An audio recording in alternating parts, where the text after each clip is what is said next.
Hi, everyone. So thank you for being with us this morning. This is Jonathan. I'm the founder of Luxurynsight, and it's a great pleasure to have you this morning for this webinar on China trends.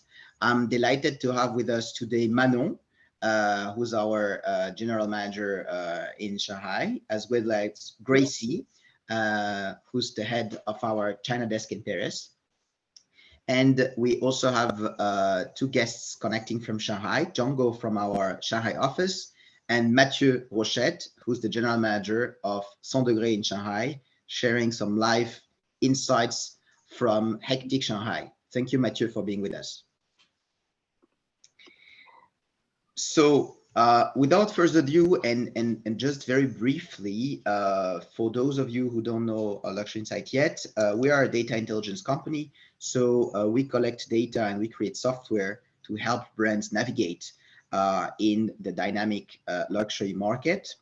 We have developed a lot of technologies to leverage data for growth with quite a strong focus on China. We've been working with China for over 10 years now, and we have an office in Shanghai, as well as a China desk in Paris with more than a dozen China specialists. This report is about sharing one of our projects called China Live. It's a monthly project that we're sharing with our consumers and friends to share the latest change in Chinese luxury market, both in terms of data and market evolution, but also new brands, new concepts, innovative communication, activation, innovative distribution strategies. So it's a pleasure to share with you some sort of a recap or a summary of what happened in 2021.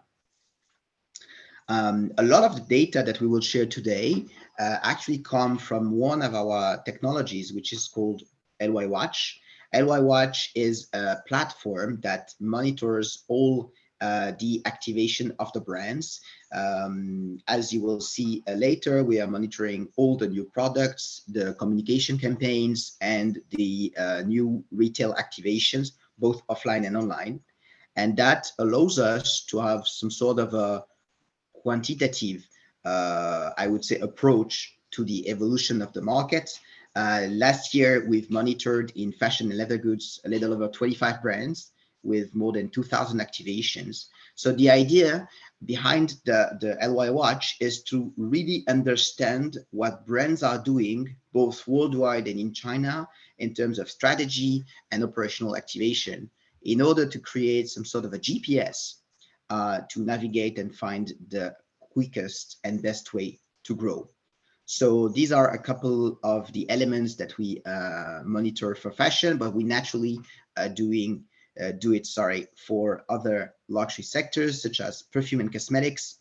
Likewise, we monitor what is being done both global and China in products, communication and retail, collaborations, limited editions, events, pop-up, and we do that cross-sector. So the collection of all of these data allowed us to see some emerging trends that are particularly interesting for the Chinese luxury market. As an introduction, I would say that the Chinese luxury market is today even more important and strategic than ever. It's a market that has doubled over the past 2 years, the mainland China luxury market, naturally with a lot of sales to Chinese consumers being repatriated to China. As you see here, the mainland China luxury market has grown from 11% in 2019 to 22-23% in 2021, and is continuing to grow, although in the latest weeks, the situation has been a little more challenging. The general consumption has also grown in China, and the luxury growth is mainly concentrated in two channels. One is naturally digital and e-commerce, because Chinese are very at the forefront of this revolution. And the second one is duty-free, with Hainan, a little island in the south of China, growing extremely quickly. As you see here, the market is already over 7 billion euro market, and 80 to 100% growth per year over the last 2 years. So there are some strong changes in the Chinese luxury market, both quantitative but also qualitative. Here are a couple of the evolutions that we believed were interesting to share with you this morning. The rising wellness awareness with more time outdoor, rediscovering, uh, life and a better life, I would say, a healthier life, and integrate wellness into their vision of life and of interaction with the brand. The second one is China Pride, more conscious of the importance of being Chinese and of the rediscovered power of China. So what we call a China Proud is a very strong element, both for local Chinese brands, but also for international brands to interact and engage with Chinese consumers. A higher demand in leisure and experience. This is something extremely important. People don't want just to buy products, they want to discover more and deeper.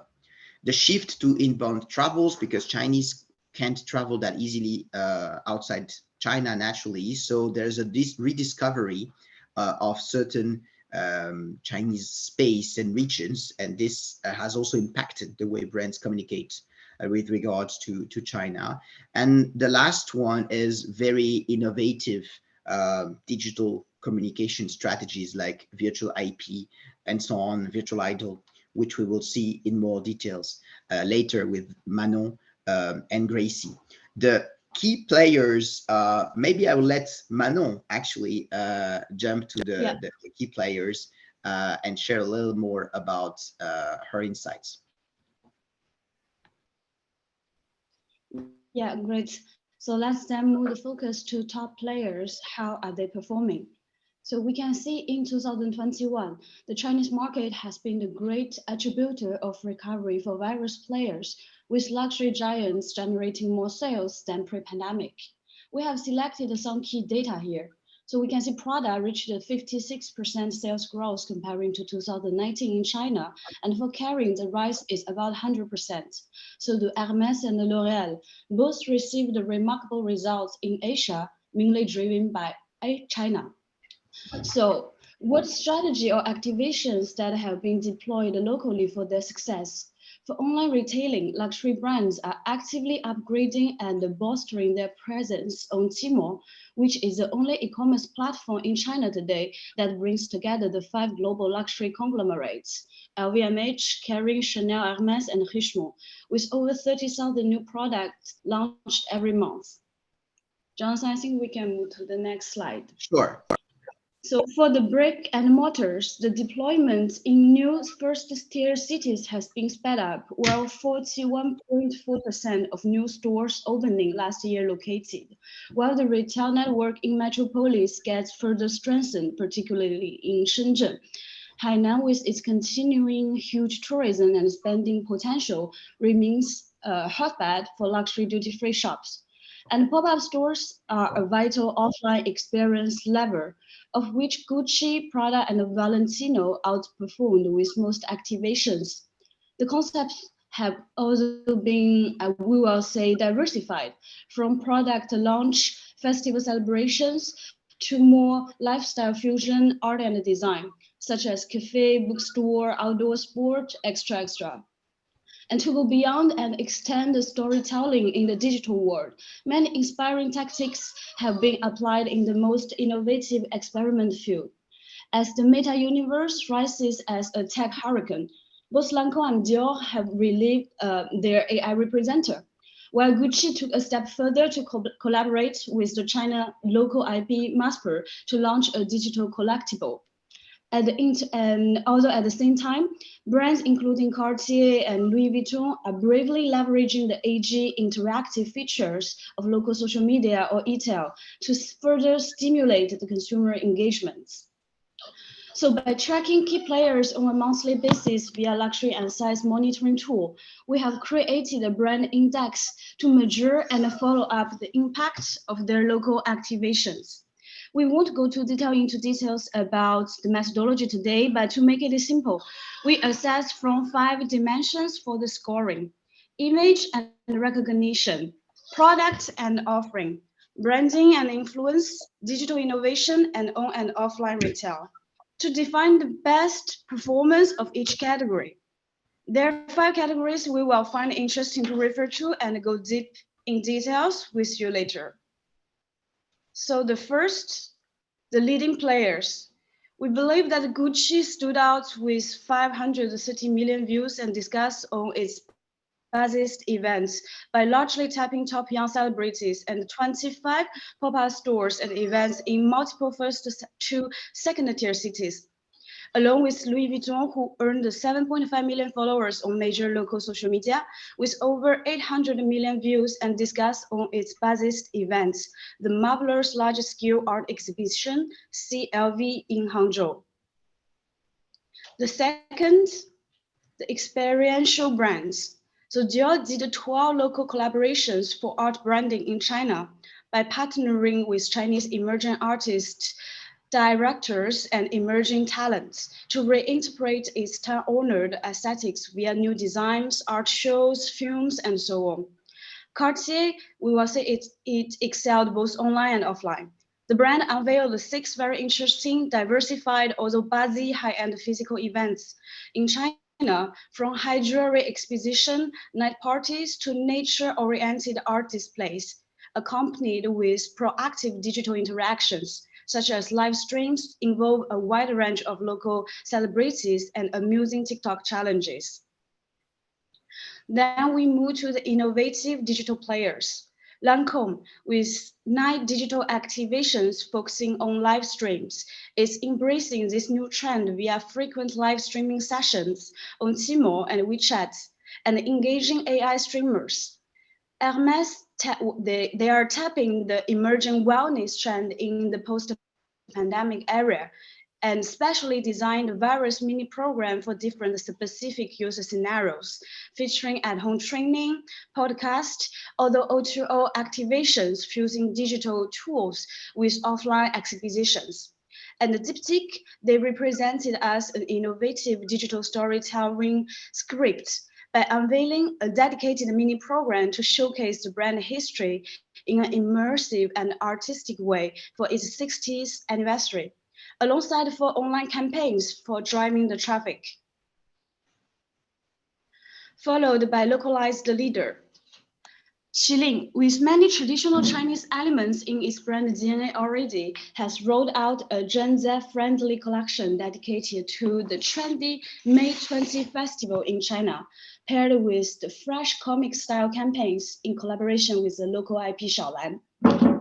Saint Laurent and Louis Vuitton caught our eyes with 3 Chinese festival-dedicated capsule collections and 2 editions embodying China's art vivre, respectively. Last, the offline pioneers. So Valentino, they launched in total 19 novel flash concept stores in China last year, such as the romantic theme-based pop-up store unveiled in several cities, a large scope, tapping the local festival Chinese Valentine's Day, Qixi. Also dedicated bookstore and makeup pop-ups underlying the lifestyle-driven experience to further extend the brand universe. Product highlighted the spirit of outdoor by vividly elaborating outspace scenarios such as camping, mountain-like facilities in their pop-up spaces, catering to consumers' desires for outdoor activities after the lockdown. So basically, this is a competition environment in China. And now I will pass the mic to our China project director, Gracie, for the key trends that I was noticing in China in 2021. Thank you. Thank you so much, Manon. And while Gracie is joining, just one thing regarding the brand impact index that we have here. We have consolidated a little over 10,000 activations, and the idea with this index is not to compare the brands, but rather to see where the brands are pushing relatively, because all the elements are taken into account, and that can give some better focus on their activation strategies. So based on that, we have seen a couple of strong trends that shape the China luxury market, and these are the trends that Gracie will explain to us right now. Thank you, Gracie. So, hi everyone. I'm the China project director of Luxurynsight. And first of all, I would love to give a brief introduction about China Life. So, Jonathan, yes. So China Life actually is an exclusive monthly report, to help the brand to better connect to the market dynamic in China, but from four main perspective, from market, consumer, brand, concept, and communication, and finally the retail distribution. So if we pass to next page, actually we developed a strategic mapping about these 10 trends.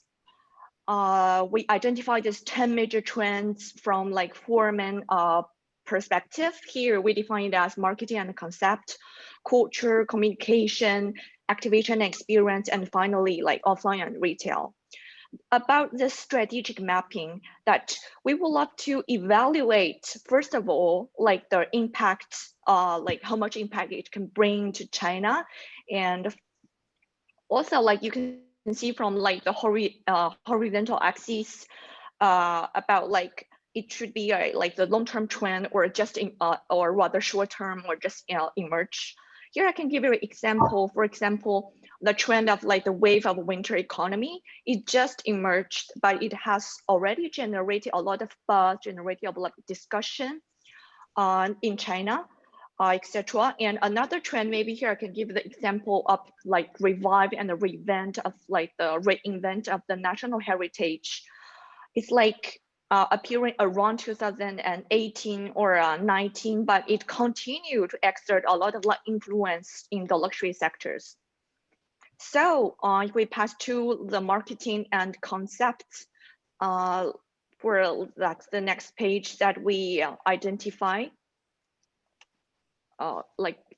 We identify the two major trends. First is next level of virtual idol narratives and upgraded blind box touch. Even though for virtual idol or blind box can be a little bit deja vu for you, but actually Luxurynsight, we observed that how brands leverage these two trends. The strategy has much involved, uplifted, or even sublimated. Virtual idol, since 2019 or 2020, it has become the lever for brand to narrate the brand story creatively and reach out to the virtual obsessed and ACG fanatic young consumers. Certain brands, for example, Givenchy has collaborated with China local virtual idol for special campaign dated back to 2020. Other brands like Tiffany also rolled out the campaign with a Chinese virtual idol, IAE. However, in 2020, we have observed that instead of just collaborating with existing virtual idol or avatar or IP, brand, especially the local brand, have started to release their own virtual idol. Local beauty, emerging beauty brand, I'm sorry. Yeah, the local beauty brand Floracis and local diamond brand I Do have inaugurated two avatars. First is the namesake of Floracis, and for I Do is called Beko to represent the brand aesthetics. And also the Floracis integrated special initiatives to invite consumers to co-create, to refine the character and to bring more participatory and interactive experience to entice the young audience.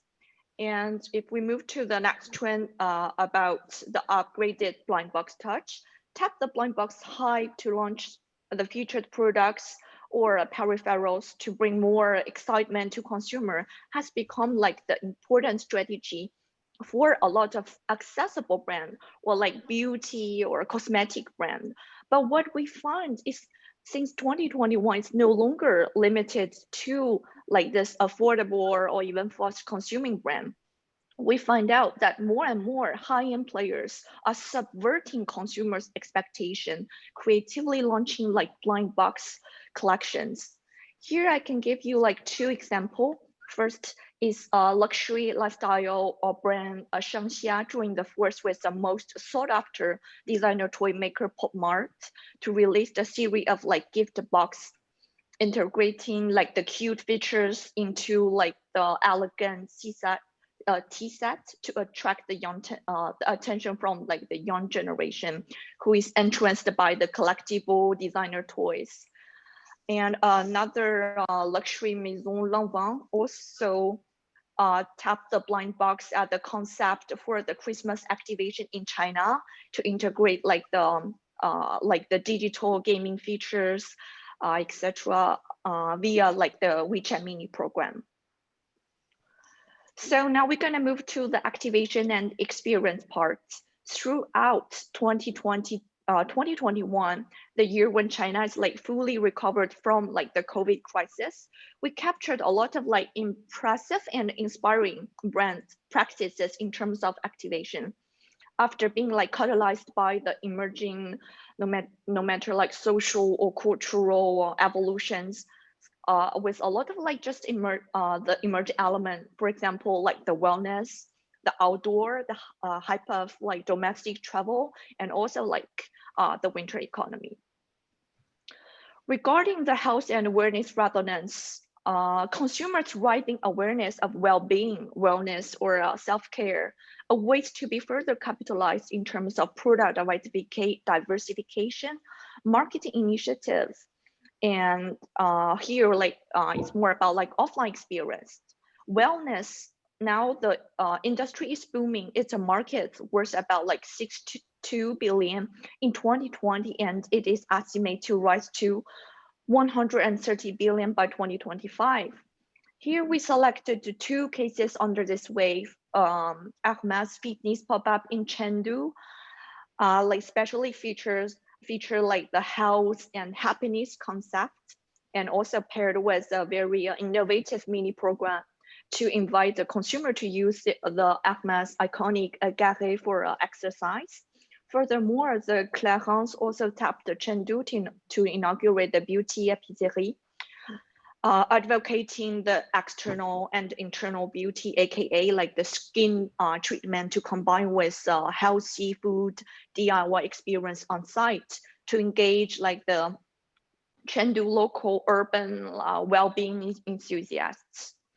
Now we pass to the embrace of outdoor hype. Actually, like in the second quarter of 2020, consumers in China have already started to showcase the growing desire towards the nature and outdoor activities such as picnic, hiking, camping. In 2021, we noticed that more and more luxury players also proactively embrace these evolutions, unveiling various like open-air immersion, pop-up event, tapping like the themes such as green spaces or city camping, etc. Prada's first ever outdoor pop-up store, Fun Garden, can be regarded as a very successful activation, tapping the elements such as like the tent, the parasol, etc., to bring a very natural and enjoyable camping experience into the fashion journey. Additionally, high-end hotel, a Giant Drayton, inaugurated the open-air dining bar inspired by the concept of city camping to invite the guests to share like the joyful, like stress relieving moments all together to underline the conviviality to escape from like the mundane city life. Now we're going to move to the next also very important evolution in China, but due to the restriction of outbound tourism and boosted by the thrive of domestic travel, a lot of like destination in China started to get more and more attention. For brand no longer just limited to choose like first tier cities such as Beijing, Shanghai, or Chengdu, they are landing in emerging domestic travel spot to curate offline events. For example, Van Cleef chose the most iconic Ninja Desert, a famous spot for a stargazing at the location to release the Sous les Étoiles collection, selected the Mogan Mountain near Hangzhou to showcase the signature Force 10 collection. And Canada Goose brought several fashion KOLs to join a special journey in Shangri-La, like in Yunnan province, blending like the local splendid Tibetan culture to enrich the experience of this travel event. Finally, for this part, I would like to present the last important trend for this sector, like the booming of winter economy and how brands are surfing on this wave. Started from 2021 when Beijing Olympic approaching, like catalyzed the heat of ski, especially among the excitement driven the young groups. But under this wave, brands are gearing up to roll out the winter pop-up themed events, exhibition at very emblematic domestic ski sites.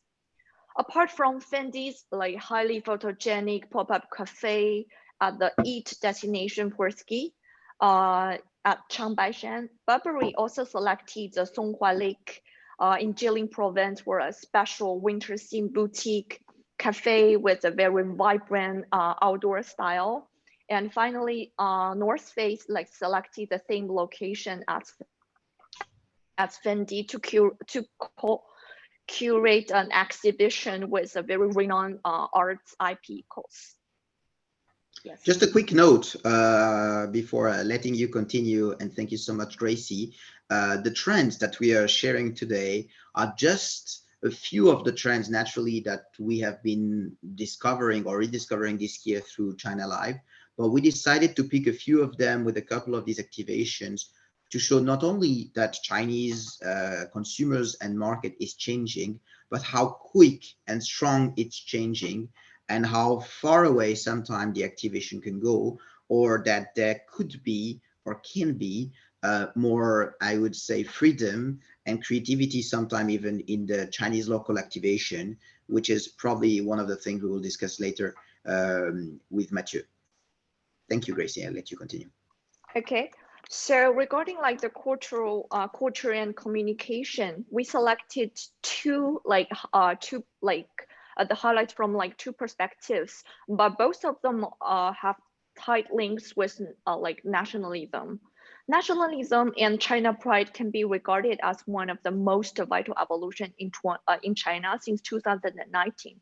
But at the beginning, it was like mainly stimulated by more and more like domestic brand designers stepping up on the international stage.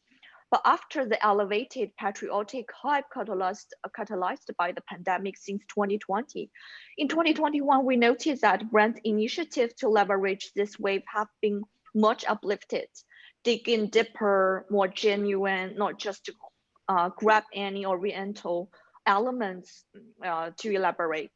And the sublimation can be seen via two main specific changes. Like first is like sportsmanship and the reinvention of Chinese heritage into the design. For like the sportsmanship part, there was three players in beauty and fashion in 2021 collaborated with young athletes at the main faces for brand storytelling.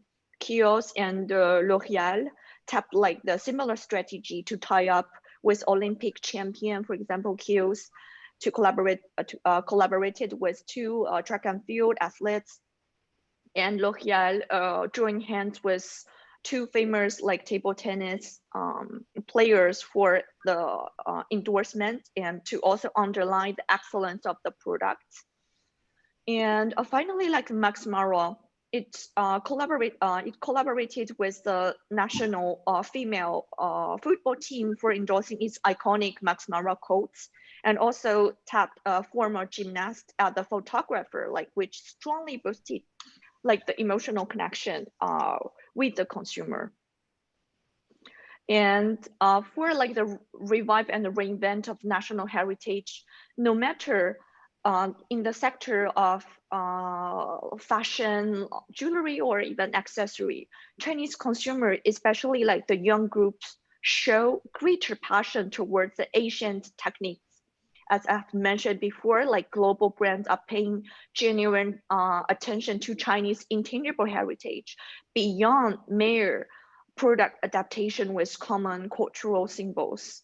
And at the meantime, the consumers are hungry for a fresh perspective with a creative twist and a culturally nuanced new interpretation of this like heritage. Apart from like Mont Blanc's collection paying tribute to China traditional handcrafts, Marni integrated the craftsmanship of Miao ethnic community to release the Marni Miao capsule collection. And also like for Dior, during like the release of Dior menswear like for winter 21 runway, it especially underlined the seed embroidery techniques to bring like the priceless handcraft techniques to the forefront of the modern fashion stage. So now we're gonna pass to like the last part of the annual trend, the highlight of dynamic of offline and retail throughout 2021 can be seen from like two main perspectives. First, the lifestyle inspired, if we can like move to the next page. Yeah, the lifestyle inspired and scenario based store or like pop-up store concept. Also, we selected another significant, cannot just be the evolution or a trend, but it's more like the driver, the new driver of domestic consumption, which is like the duty-free in Hainan. Before, regarding like in China, like the mental stress used to be a like taboo topic for a lot of Chinese. However, after the COVID crisis, young consumers have started to openly acknowledging their growing anxiety level and also showcase like the stronger desire for solace and desire to reconnect to like their daily life. Brand also embraced this shift, rolling out the spaces inspired by specific scenarios. For example, Ralph Lauren inaugurated the Ralph Lauren Cafe in Shanghai with very like vintage American style to show the brand culture, heritage, aesthetics. Prada like was a little bit like out of box to inaugurate unveil a wet market in Shanghai to underline the brand spirit of innovation. And it's quite recent in October 2021, Valentino released the V Logo bookstore in Shanghai with an in-store open air garden and artwork display areas to uplift the journey to be more experiential and sensorial. For like the last and also one of the most important trend or topic for 2021, the Hainan duty free. And thanks to the support of Chinese governments and boosted by the heat of domestic travel, the revenue within this emerging shopping spot increased by like 84% in 2021 to be 8.6 billion euro. And we can say that in 2020, for most of luxury brands, the major mission for them is be there to open a store, a counter, etc. However, in 2021, be there is no longer enough. And it was time to upgrade, to uplift, and to supplement.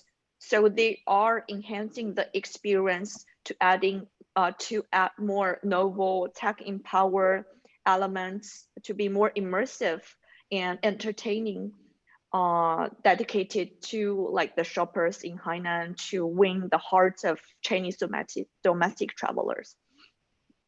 Shiseido and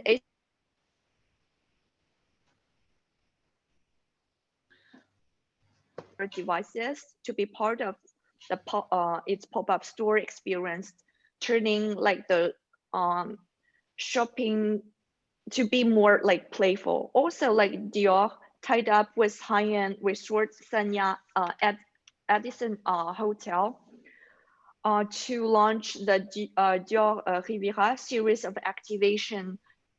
First of all, first it's integrated a holiday vibe pop-up store, and the Dior Riviera pattern printed everywhere inside the hotel, the resort to convey the message of romance, of vitality, and art.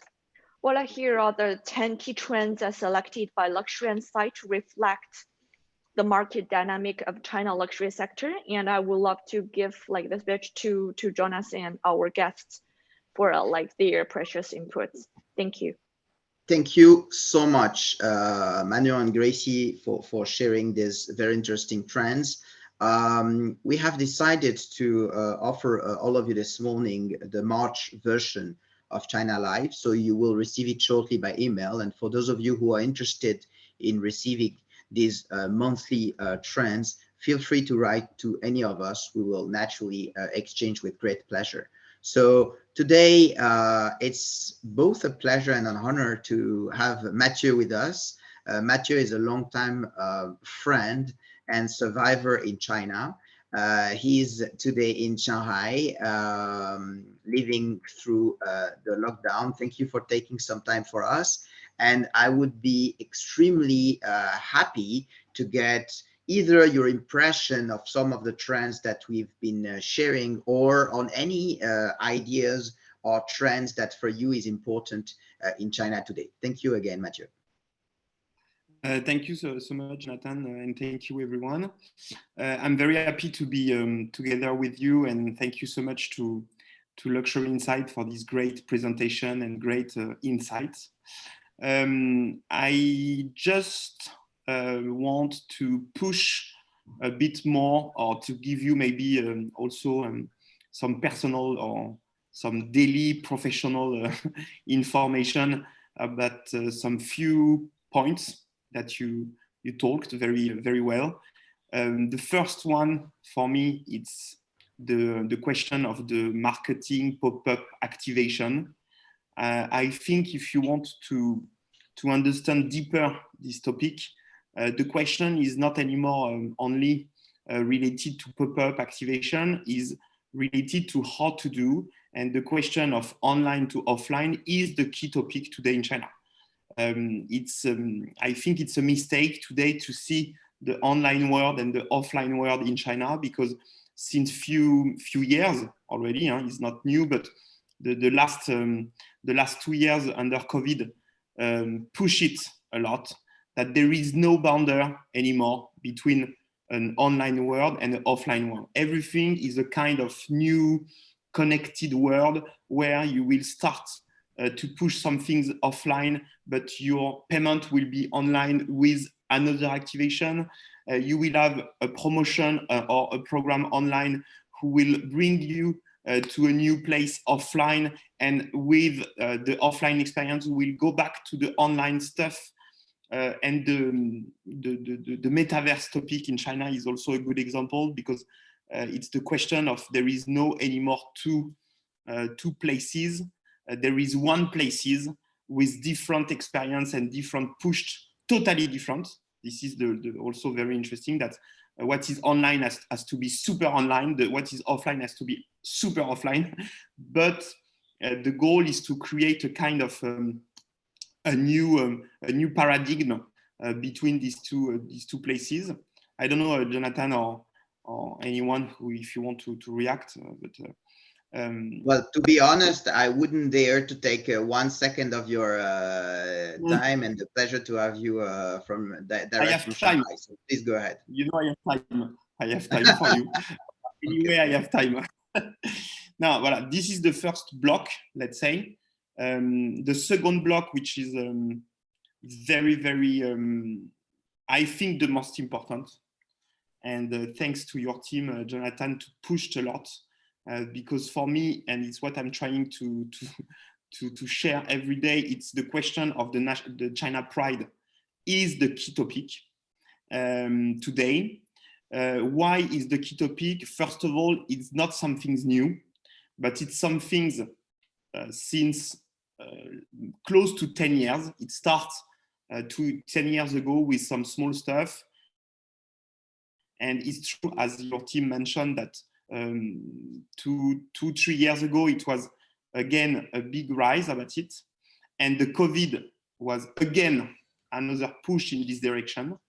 But the key stuff to understand about this China pride, first of all, it's some things that is absolutely normal, let's say, or acceptable in other countries, in America, in many countries, in France also.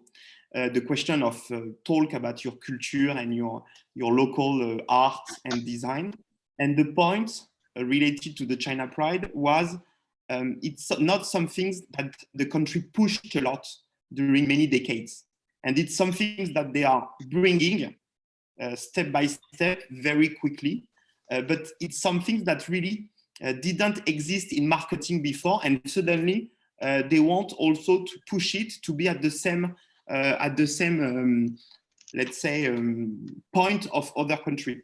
The Japan topic in cosmetic industry is a very good example because, for example, since more than maybe 10 years, close to 12 to 20 years, the GA beauty, the Japanese beauty, and the code of the Japanese culture was something very pushy in the marketing, very pushy. We know, for example, especially in China, for example, with Shiseido, etc. So the fact that the China Pride is pushing now, it's also, let's say, a normal way for a country. Second point about this China Pride that I think you have to keep in mind, that you don't have to see it like a constraint, but as totally opposite way, you have to see as a huge chance of creativity, because the China Pride is a unique point in the marketing today in China, where you can push your elements, your storytelling, your history, your stories also of your brand mixed with the Chinese culture. And this is very, very important, because what is interesting in the China Pride is not only the fact that it's China, it is the question of to be proud of a local culture and a local art. It means it's also a point and an opportunity to push also your own culture, art, design, etc. And today we have many projects where we, and I'm pleased to work a lot with the master of the topic, Jonathan, is the fact that your chance of how to talk about Chinese culture is at the same time your chance to talk about yourself. And we can see it, the relationship related to old knowledge, old art, is also a big push in China about the other knowledge from other countries. For example, I advise you to check what is making right now Comité Colbert in China. And Comité Colbert is pushing a lot of content related to very old knowledge, craftsmanship technique in the Chinese social media. It means the goal of everything is how to show more cultural art background knowledge. This is my second block. If you want also to react, Jonathan or anyone else, please don't hesitate to. Yes, I think, Ananya, by the way, we can also open the floor, I mean, a bit earlier to comments or discussion from anybody, because, you know, we planned to have a 10-15 minutes Q&A. So anybody can feel free to either write in the chat or even jump in with pleasure. My quick comment for that regard, I think that indeed you brought a very important point here, which is to say that China Pride and Guoshao is definitely an opportunity and not a constraint, because in a way, the fact that China is rediscovering its culture is also a call to discover other cultures. So naturally, it's some sort of a cultural exchange that is happening now, with people having sometimes more time. You just said it yourself, more time to reflect, more time at home, because people, Chinese before the pandemic, were traveling all the time, not only internationally, but even domestically. All Chinese were going to Beijing on Monday, and then Guangzhou on Wednesday, and then Ningbo and so on. And this was hectic.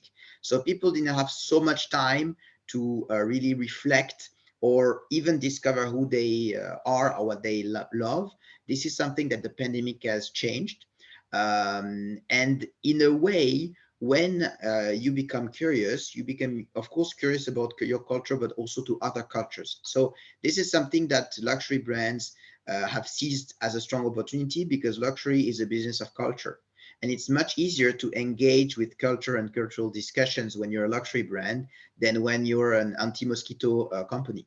So that's something that is very strong, powerful, and that indeed brands can see as a strong opportunity. If I would complete, say something else, Jonathan. Sure, please. For me, the topic of the China pride, the best example, if you want to understand what happened and what is rising every month, it's 1 year before COVID around. During the same, I think, six months period, in the Forbidden City in Beijing, which is the biggest and the highest, let's say, China pride places and topic and iconographic source of expression. During the same year, they had Cartier, who made an incredible exhibition about why the Cartier culture, Cartier knowledge is linked to Asia, and especially related to the emperor, the art of jewelry from China, etc. Look, I let you imagine if one of the Chinese jewelry brand is making inside Versailles Palace an exhibition about how the history of the brand was linked to France. And during the same year, the Palace Museum, the Forbidden City, launched their own product, lipstick, related to some very, very old art, piece art inside from different dynasty inside the Forbidden Palace. Look, as you can see by this incredible, let's say, two elements, this question of China pride is an incredible, as you say, chance of expression from both sides. Thank you so much for sharing. So yes, another point I think we could quickly discuss is the evolution in distribution, because for a lot of brands now, China is a huge challenge in the way that we can't go there anymore. I was lucky to go to China 6 weeks ago, after half of 6 weeks of quarantine, and discover how much the market has changed in terms of distribution. So that's also something I believe the brands have to keep in mind. Both naturally, we talk a lot about online, but offline has changed tremendously over the past 2 years. Because before, brands had a few touch points, a few offline stores, and the majority of the sales were made internationally, back in Paris or Milan. Now they have developed amazing flagships even more, but because the brands cannot do it alone anymore, there's a lot of rise in multi-brand.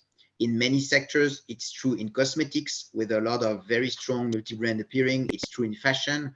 And I think now finally the luxury market is going into the 120 cities of more than 1 million inhabitants, because it was not the case before. Digital allowed the brands to go there, but the brands didn't physically go there and discover. So I think the evolution of distribution is probably one of the strongest elements to keep in mind in terms of strategy for the brands today, and the impact that it has also on communication, because I believe that, and I would like to hear your comment and thoughts of that, Mathieu, but I think that what China is bringing now, and is probably one of the key trends for the future in luxury worldwide, is that there won't be any distinction between communication and distribution, which is something very, very new.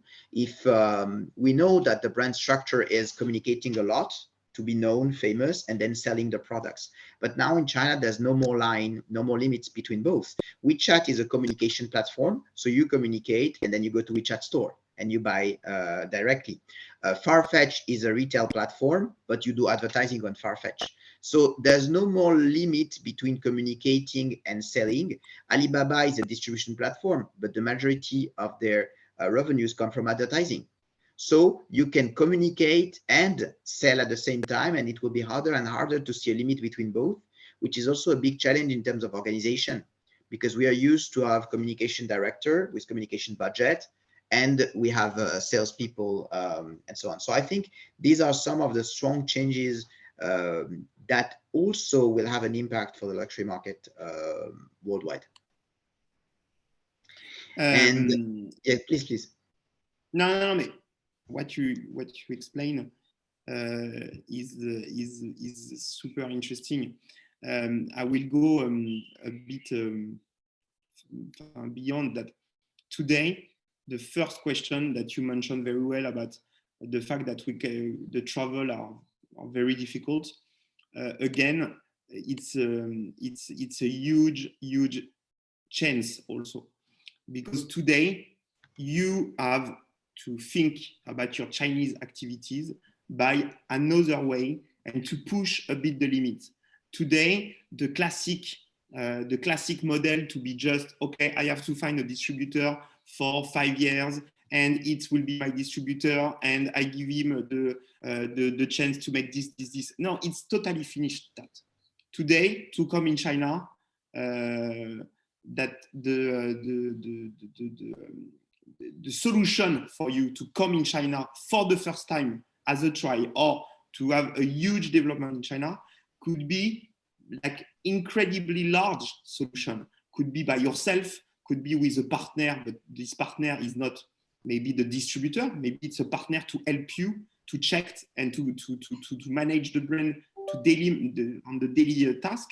It could be an investor, it could be a partner which is helping you also in France and in China or in Europe or in America. So really think about the distribution as now a huge field of solution and baroque solution, let's say. And the second part that you mentioned, and this, sorry, again, don't see that as a problem, see that as a chance, because today the fact that multiple solutions are possible is also a chance to open your mind, but also to let the people in front of you to open their mind about so many new solutions, chance to develop, co-create, co-develop, etc. And what you mentioned about the distribution and the communication, it's more than true. And you are perfectly right, because if you have to keep one topic, I think it's this one, that today there is also a field of solution and a chance to launch your brand, communicate about your brand, make a big promotion campaign, at the same time launch a new product, at the same time sell on the new platform, etc. Now, this is a complete, let's say, world where everything could be connected and interconnected, as the online and the offline, as we talked before. And it's also a chance to try many stuff. You can just try some things during 2 days, maybe only online, to see if the topic is matching or not with the consumer. You can push it again if it's working very well. You can go back, etc., etc. So thank you so much. We received quite a lot of questions here, but one I find particularly, all of them are interesting naturally, but I promised for once in my life to be on time, or at least to stop more or less on time today. But we have a question here about the challenge to better understand and engage with China while not being able to go there now, and what are our advice? So it's a very hard question indeed. I believe that China is a country that is changing extremely quickly. Always was and always will be. The fact that we have not been able to go there for the past 2 years now, and maybe for another year or so, brings a huge challenge for the brands. Either they let the team alone, surf on the best opportunities, because they can do that, they are local, but it brings a risk of brand coherence for the future, or the brand wants to, stay in control of 100% of what's going on there, and that gives a huge risk on the ability to discover and surf of these on these opportunities. So I don't know if it's an advice, but it's just a quick remark and recommendation. If China is 30% or 35% of your business, it should potentially represent 30 or 35% of your time, maybe even more, because China would take more time than think of the European market. I don't know how many luxury brand CEO really focus 35% of their time working on the Chinese challenge. But if you could make sure that you save at least, let's say, 15 to 20%, focusing only on the Chinese market, its impact, and how to make sure that you engage very well with what's being done locally, for me, will make maybe a small difference in the short term, but a huge difference in the long run, because when China will reopen, and it will, then we will discover how quick and how strong the market has changed, and we will have either to readjust the local strategy or fight to get back the market share that we had before. So that's why we wanted to share some of these examples, and we really pay a lot of attention and focus on doing these monthly China Live discussions with our clients, because I think it's harder for everybody, including us, to follow what's going on, but it's probably even more important and strategic than before. And the other question that I wanted to address is the question of Hainan. Hainan has grown tremendously over the past 2 years. It's now, for a lot of brands, the #1 retail place in the world for many luxury brands. And the question was, is it going to stay after the borders reopen? I cannot foresee the future, but what I can feel is that the trend of duty-free in China is here to stay. Will it be only in Hainan? Definitely not. China will spread duty-free from Hainan, which is a pilot, to probably other regions, and in town. There will be duty-free in Beijing airport. There will be duty-free in Shanghai, in Hangzhou. All of that is already being voted and progressively implemented. So I think we have to see Hainan as a pilot and a test to get used to this dual market which will emerge, which is the China mainland tax-paid market and the China tax-free market, a little bit similar to what the brands know in South Korea. And that will change a little bit the dynamic between the Chinese mainland market and Chinese tourists who are going to Europe, and more giving a little new layer of richness or complexity to the Chinese local market, integrating potentially in duty-free what was before considered as the sales in Hong Kong or some to South Korea. And that has to be considered together with the mainland sales. I think it's very important not to consider Hainan as a duty-free market handled by the duty-free teams in Paris, but rather something that goes together with the China market overall, because at the end of the day, it will have much more synergies and complementarity to consider the duty-free in China together with the Chinese market, rather than just consider it as just another duty-free market. That was just a quick remark and answer to these 2 questions. It's 10:30, and I would like to, for once, leave everybody on time. So thank you so much for being with us. Thank you so much, Mathieu, for taking some of your time, even though you said that you have a lot of time these days, but we value it a lot. And we hope to see all of you very soon. Don't hesitate to reach out to get your copy of the March version. This was a summary of 2021. Thank you so much, and have a great day to everyone. Thank you, Manon.